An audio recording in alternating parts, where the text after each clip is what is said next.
Shalom, damai sejahtera Tuhan Yesus melimpah bagi kita sekalian. Hari ini kita akan melanjutkan sharing firman Tuhan mengenai Tuhan melihat hati.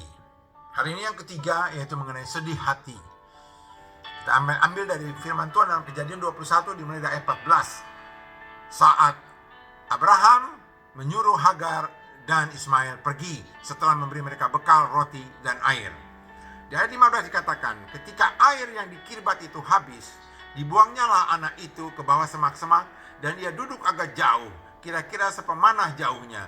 Sebab katanya, tidak tahan aku melihat anak itu mati. Sedang ia duduk di situ, menangislah ia dengan suara nyaring.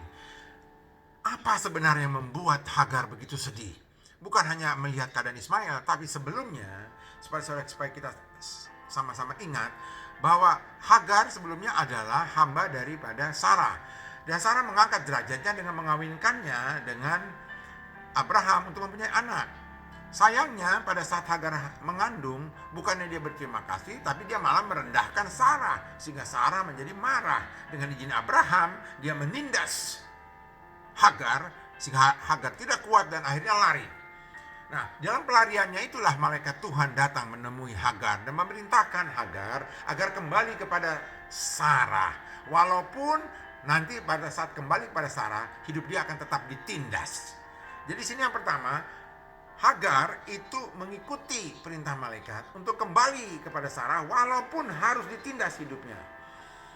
Demi anaknya, karena janji malaikat itu akan menjadikan bangsa yang besar.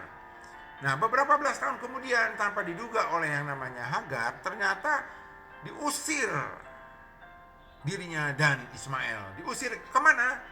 Ke padang gurun diusirnya. Ini yang kedua yang menyedihkannya. Dia diusir. Dan untuk yang ketiga, dia juga bertanya-tanya, kenapa kok dia diusir?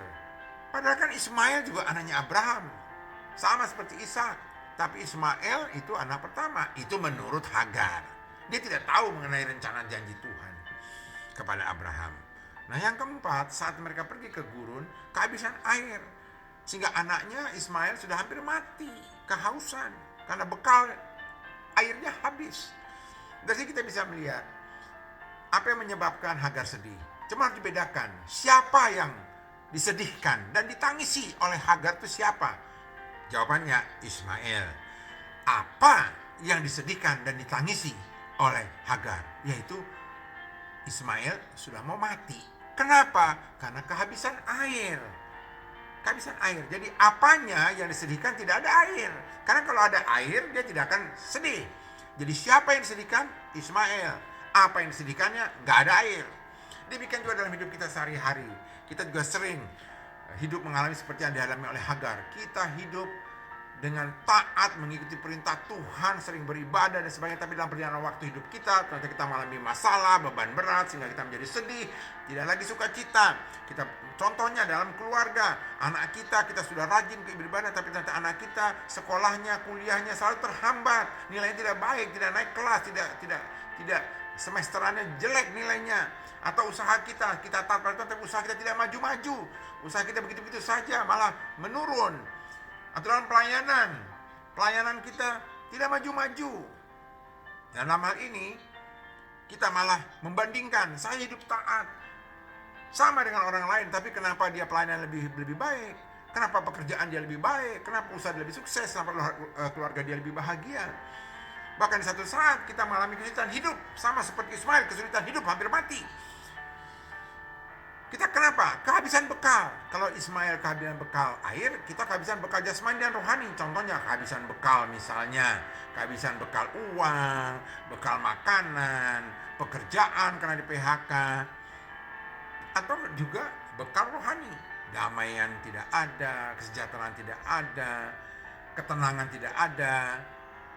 Dalam hal kasus kita bisa memilah sama seperti Hagar. Siapa sebenarnya yang kita sedihkan? Pelayanan kita kah? Anak kita kah? Keluarga kita kah? Pekerjaan kita kah? Usaha kita kah? Yang kedua, apa yang kita sedihkan? Apakah dalam pelayanan kita jemaat-jemaatnya berkurang, tidak nambah-nambah? Ataukah usaha kita kekurangan pelanggan? Dan sebagainya. Nah, ini harus kita pisahkan siapa dan apa. Nah, selanjutnya dalam kasus Hagar, apa yang terjadi? Di dalam Kejadian 21 ayat 17-18 ayat selanjutnya dikatakan, Allah mendengar suara anak itu. Lalu malaikat Allah berseru dari langit kepada Hagar, katanya kepadanya, apakah yang kau susahkan Hagar? Janganlah takut. Kenapa dia jangan takut? Karena memang Hagar takut Ismail akan mati.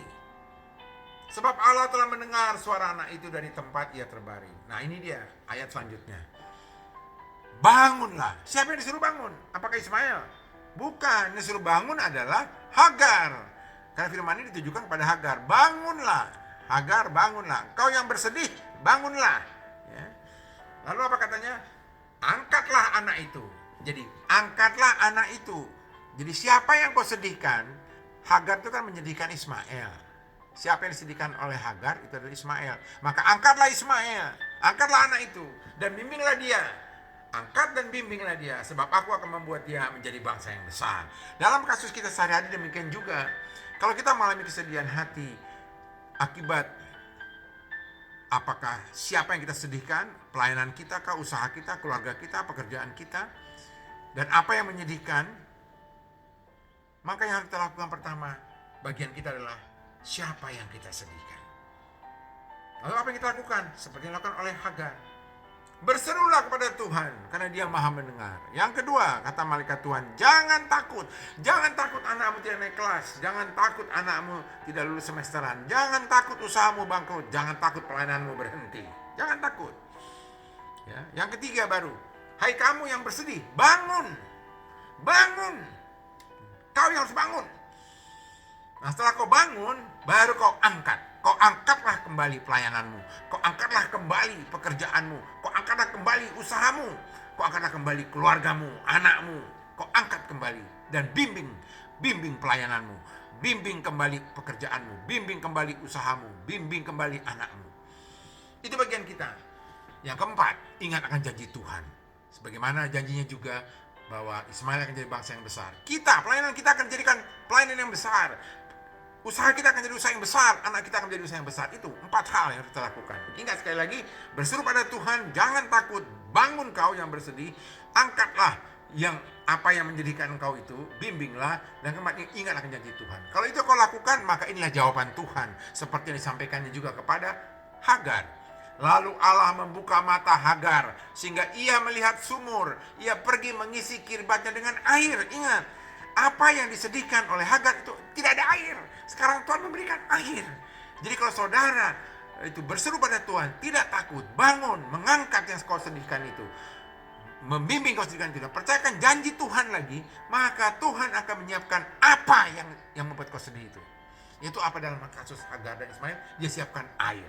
Cukup sampai situ? Tidak. Bahkan dia katakan Allah menyertai anak itu sehingga ia bertambah besar. Artinya Allah menyertai Ismail, siapa yang tersedihkan itu, sehingga dia menjadi bertambah besar. Kejadian 21 ayat 19-20. Jadi Tuhan menyediakan apanya itu, sehingga siapanya yang kita sedihkan itu, bukan saja bisa mendapatkan solusi, tapi Tuhan akan sertai sehingga menjadi besar. Jadi pelayanan kita, kalau domba-dombanya kita kurang dalam pelayanan, Tuhan akan tambahkan, sehingga pelayanan kita makin besar. Kalau usaha kita itu menurun gara-gara ada pelanggan, Tuhan berikan pelanggan. Kalau anak kita kurang pandai, Tuhan beri kepandaian. Bahkan dia menjadi lebih besar. Itu yang harus kita amati benar-benar. Nah, sebagai penutup, ingatlah firman Tuhan dalam Matius 5 ayat 4. Berbahagialah orang yang berduka cita, karena mereka akan dihibur. Habis duka cita, pasti dihibur Tuhan. Orang senang tidak perlu dihibur. Orang yang sedih hatilah yang dihibur. Jadi kalau kau sedih hati, ingatlah Tuhan akan menghibur. Sebagaimana Tuhan juga menghibur Hagar. Sebagaimana Yesus juga katakan dalam Yohanes 16:20 mengenai dirinya sebelum dia mengalami penderitaan dari salib, mati, dikuburkan dan bangkit, dia berkata kepada murid-muridnya, aku berkata kepadamu, sesungguhnya kamu akan menangis dan meratap, tetapi dunia akan bergembira. Kamu akan berduka cita, tetapi duka citamu akan berubah menjadi sukacita. Jadi kita semua bersedih hati, jangan lagi khawatir, Tuhan pasti menolong kita. Ingat sekali lagi saudara kesedih hati, Tuhan melihat hati kita yang sedih. Tuhan hanya butuh pada kita berseru kepadanya. Jangan takut. Ketiga, engkau yang bersedih, bangunlah. Angkat dan bimbinglah siapa yang kau sedihkan. Ingat akan janji Tuhan. Maka Tuhan akan menyediakan apa yang kau sedihkan itu. Bahkan menyertainya sehingga bertambah menjadi besar. Puji Tuhan, Tuhan memberkati kita sekalian. Haleluya. Amin.